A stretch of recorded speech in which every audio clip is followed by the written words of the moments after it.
Welcome to open heart. Venkaiah Naidu గారు నమస్కారం అండి. ఈ కార్యక్రమంలో పాల్గొనడానికి వచ్చినందుకు చాలా రోజుల తర్వాత మనం కలుస్తున్నాం. అది కూడా ఎన్నోసార్లు అడిగిన తర్వాత వాళ్ళకి ఒప్పుకున్నారు మీరు. వాస్తవంగా మీకోసం అలాగే ఆంధ్రజ్యోతి పైన నాకున్న అభిమానంతో నేను తప్పనిసరిగా వచ్చాను, లేకపోతే ఇక్కడ స్టూడియోలోకి నేను వెళ్ళడం లేదు. మీకు ఎట్లా ఉంది ఇప్పుడు? ఆరోగ్యం ఎట్లా ఉంది? మధ్యలో ఆపరేషన్ అయ్యాక ఆరోగ్యం కొంత ఒక రకంగా చెప్పాలంటే కొంత ఇబ్బంది కలిగిస్తుంది. కానీ మిగతా వాళ్ళతో పోల్చి చూస్తే నాకు ఇబ్బంది అనేది ఎవరు అనుకోరు. ఎందుకంటే నేను అందరికన్నా ఎక్కువ తిరుగుతూ ఉన్నాను, చురుగ్గా ఉన్నాను, పర్యటన కొనసాగిస్తూ ఉన్నాను. కానీ నాలో నాకు తెలుస్తుంది, నేను మామూలు వేగం కాదు, అమిత వేగంగా ముందుకెళ్తుంటాను. మాట్లాడినా వేగమే, అవును, నడిచినా వేగమే, పనిచేసినా వేగమే, రాసినా వేగమే, తిన్నా కూడా వేగమే. కానీ నాకు ఇప్పుడు తెలుస్తుంది కొద్దిగా దాని ప్రభావం స్లో చేయాల్సింది. కొంత డాక్టర్ కూడా చెప్పారు, సార్ మీరు 60 ఏళ్ళకి 80 ఏళ్ళలాగా తిరిగేశారు, శరీరం అలసిపోయి ఉంది, కొద్దిగా జాగ్రత్త పడకపోతే ఇబ్బంది అవుతుందని చెప్పని. నేను కూడా ఇప్పుడిప్పుడే దాన్ని ఆ విధంగా నాకు ఆ భావం కలుగుతూ ఉంది. కాస్త శరీరం ఇంతకు ముందులాగా సహకరించడం లేదని చెప్పి అన్నట్టుగా. అంటే మీ కాంటెంపరీతో పోలిస్తే మీరు అన్నట్టు మీరు జస్ట్ 60 ఇయర్స్, కానీ ఇప్పుడు 60 ఇయర్స్ వాళ్ళు చాలా యాక్టివ్గా ఉంటున్నారు. మీరు ఇందాక అన్నట్టే 80 ఏళ్ళకి సరిపడా తిరిగేసి కానీ పని చేయటి కానీ ఉండటం వల్ల శరీరం కొంచెం ఈ పరిస్థితి అంటే ఇవన్నీ కొంచెం రకరకాల సమస్యలు వచ్చి ఉంటాయేమో అని. దాని ప్రభావం తప్పనిసరిగా పడింది. నేను మామూలుగా నన్ను గురించి తెలిసిన వాళ్ళు, నన్ను చూసిన వాళ్ళు తప్పితే మిగతా వాళ్ళకి అతిశయోక్తిగా ఉంటుంది. రోజుకి 10 సమావేశాలు మాడతాను. నేను 3 రాష్ట్రాలకు వెళ్తాను. ఒకే రోజు రైల్లో, విమానంలో, హెలికాప్టర్లో వెళ్ళిన సందర్భాలు కూడా అనేకం ఉన్నాయి. ఈ దేశంలో బహుశా నేను తిరగని జిల్లా లేదు. ఈ దక్షిణాది రాష్ట్రాల్లో అయితే జిల్లాలు దాటి తాలూకాలకు కూడా వెళ్ళాను. ఉదయం 7 గంటకి 8 గంటలకు కూడా బహిరంగ సభలో అడ్రస్ చేసే అలవాటు నాకు ఆ రోజు ఉద్యమ రోజుల నుంచి.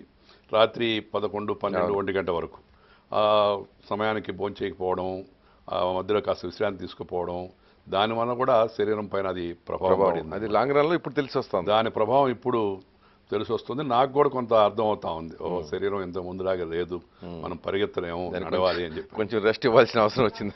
రెస్ట్ అంటే రాజకీయంలో రెస్ట్ అనేవారు అంటారు. అరెస్ట్ మామూలు ఇప్పుడు రెస్ట్ అది సాధ్యం కాదు. రెస్ట్ గురించి ఆలోచించకూడదు.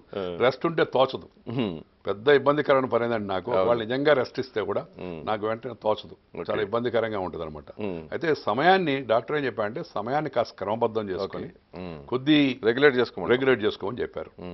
ఆ ప్రయత్నం చేస్తా ఉన్నాను. అంటే మామూలుగా ఇప్పుడు వాళ్ళకన్నా కూడా ఇంతకుముందు ఒక 2-3 దశాబ్దాలుగా మిమ్మల్ని చూస్తున్న వాళ్ళకి వెంకయ్యనాయుడు అనగానే ఒక అనర్గళమైన వాక్ ప్రవాహం అది గుర్తుకొస్తూ ఉంటుంది. అసలు ఆ విద్య మీకు ఎక్కడ అబ్బింది? మీరు ఎందుకంటే తెలుగు మాట్లాడితే ఇక అది నాన్ స్టాప్గా వెళ్తుంది. ఇంగ్లీష్ మాట్లాడినా, హిందీ మాట్లాడినా తెలుగులాగానే మాట్లాడేస్తూ ఉంటారు. ఎలా సాధ్యమైంది అసలు అది? అంటే నేను విద్యార్థి దశలో ఏబీవీపీలో ఉన్నాను. తర్వాత మా గురువు గారు దుర్గాప్రసాద్ గారిని, భోగాది దుర్గాప్రసాద్ గారిని, మండల వెంకటకృష్ణరావు గారి అల్లుడు ఆయనతో నాకు సాంగత్యం ఏర్పడింది ఆర్ఎస్ఎస్లో. ఆయన చాలా స్పృద్రూపి, చాలా మంచిగా మాట్లాడేవాడు.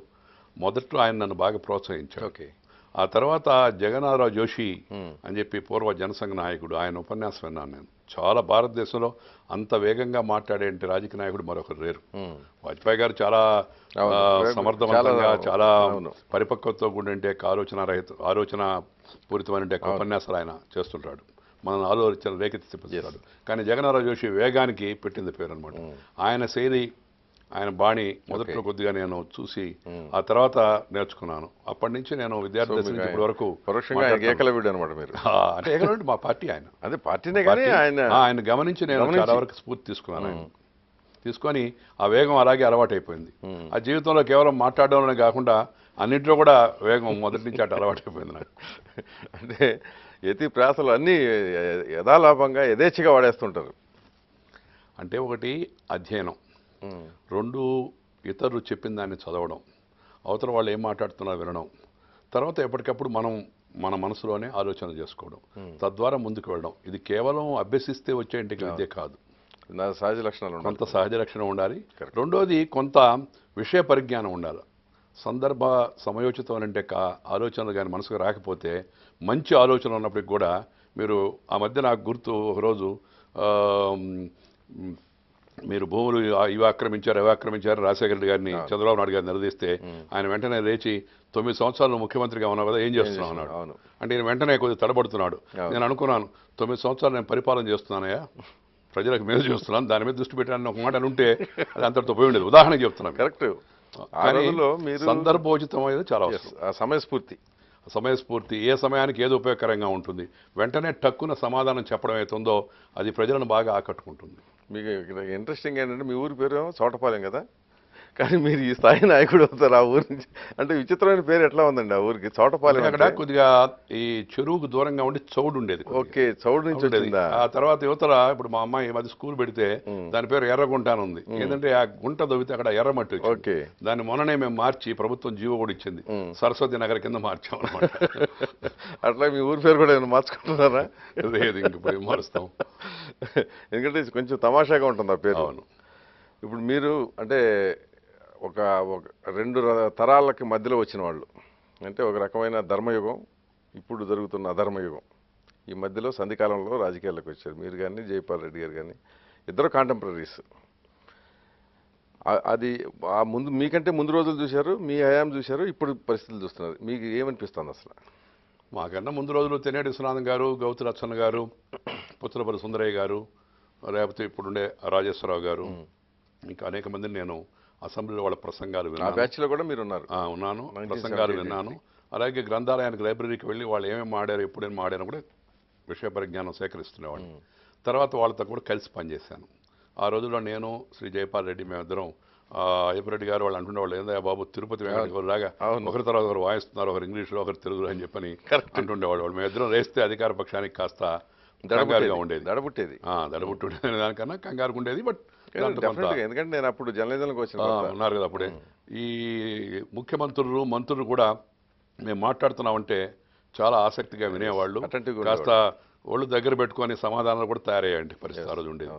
తర్వాత అప్పటికి ఇప్పటికీ ఒక తేడా మనకు కొట్టొచ్చినట్టుగా కనపడేది ఏంటంటే, ఒకటేమో రాజకీయం సిద్ధాంతపరం, ఆ రోజు సిద్ధాంతం, ఇవాళేమో రాద్ధాంతం. ఆ రోజేమో ఒక రకమైన ఆదర్శవాదం, ఇవాళేమో అవకాశవాదం పై చేయి అయిపోయింది. అరాచకవాదం కూడా ఉంది. అరాచకవాదం ఆ తర్వాత బాగా రూపురేఖలు దిద్దుకుంటూ ఉందనుకోండి, ఇంకా అది పెరుగుతూ ఉంది కూడా రాజకీయంలో. సిద్ధాంతపర రాజకీయాలు తగ్గిపోయినాయి. సుందరయ్య గారు లాంటి వాళ్ళు ఆ రోజు శాసనసభలో మాట్లాడితే పార్టీ విధానాలు వేరైనా సిద్ధాంతాలు వేరైనా మేము ఎంతో ఆసక్తిగా వినేవాళ్ళం. దాంట్లో ఏం మంచి ఉందని తెలుసుకుందానికి ప్రయత్నం చేసేవాళ్ళం. మేము కూడా ఇంకొక తరం తర్వాత వచ్చిన నేను జైపాల్ రెడ్డి గారు ఆ రోజుల్లో మేము ప్రభుత్వాన్ని విమర్శించినట్టుగా కానీ ఇప్పుడు విమర్శిస్తే బహుశా అసెంబ్లీ నుంచి మళ్ళీ ఇంటికి వెళ్ళే పరిస్థితి కూడా ఉండదు. అంటే రోసే గారి మీద నేను ఆ విధంగా వ్యాఖ్యానం చేయడం కాదు, ఎవరైనా కానీ పరిస్థితి ఆ విధంగా తయారైపోయింది. ఇవాళ ఈ తెలుగుదేశం కాంగ్రెస్ ఈ పోటాపోటీ చాలా తీవ్రంగా మీ వ్యాఖ్యలు చాలా తీవ్రంగా ఉండేవి. చాలా వాళ్ళని దెప్పి పొడిచేవాళ్ళం, సూటిగా వాడిగా వేడిగా ఉండేవి. అయినప్పటికీ వాళ్ళు ఓపికగా భరించేవాళ్ళు. నాకు చెన్నారెడ్డి గారిని ఒకసారి అవిశ్వాస తీర్మానంలో 1.5 గంటల సేపు ప్రసంగం చేస్తే ఆయన ఏం సమాధానం చెప్తాడో అందరూ చూశారు. ఆయన చెప్పాడు, అధ్యక్ష ఈయన 30 సంవత్సరాల వయసు, 3 సభ్యుల పార్టీ, 3 సభ్యులు ఉన్నారు మా పార్టీకి, చాలా ముచ్చటగా మాట్లాడాడు. నేను ఆయన చెప్పిన దాన్ని నేను బహుశా ఆయనకి సంతృప్తికరంగా సమాధానం చెప్పలేకపోయాను అనుకుంటున్నాను. ఎక్కడ లోటుపాట్లు ఉన్నాయో వాటంటే సరిదిద్దే ప్రయత్నం చేస్తామని చెప్పాడు ముఖ్యమంత్రి. చెన్నారెడ్డి లాంటి పౌరుషవంతుడు కూడా, ఎందుకంటే సమాధానం పెద్దగా లేదు ఆయన దగ్గర. సో అందుకని ఆయన ఈ మార్గాన్ని ఎంచుకున్నాడు. బాగారెడ్డి గారి సిమెంట్ కుంభకోణం వచ్చినప్పుడు కూడా చాలా పెద్ద ఎత్తున శాసనసభ దద్దరిల్లిపోయింది, మీ అందరికీ కూడా తెలుసు. కానీ ఇవాళ ఆ పరిస్థితులు లేవు, సహనం తగ్గిపోయింది. అధికార పక్షంకి సహనం ఉండాలి, ఓపిక ఉండాలి. అధికారం మాదే, సహనం లేకుండా ఉంటామంటే. బాగారెడ్డి గారి సిమెంట్ కుంభకోణం ఇప్పుడు సంఘటనలతో పోలిస్తే అసలు చాలా చిన్నది, అసలండి చాలా చిన్నది, 100 బస్తాలు ఎంతో చాలా చిన్నది. అది చెన్నారెడ్డి గారి పైన వచ్చిన అవినీతి ఆరోపణలు కూడా ఇప్పుడు అంటే 1 వే ట్రాఫిక్, ఇడ్లీలు వడలు సాంబారు వీటికి రేట్లు నిర్ణయించారు, హోటల్ రేటు కానీ ఇవన్నీ మేము అప్పుడు ఆరోపణలు చేశాం కదా. 1 వే ట్రాఫిక్ రోసే గారు కూడా అప్పుడు మాతో కూడా కలిసి ప్రభుత్వం పైన దాడి చేసేవారు కదా. వాటితో ఇప్పుడు ఇవాళ జరుగుతున్న వాటితో పోలిచి చూస్తే అవి చాలా, మొన్న ఎవరితో అంటే రూపాయి విలువ కూడా ఆ విధంగా పెరిగిపోయింది కదా సార్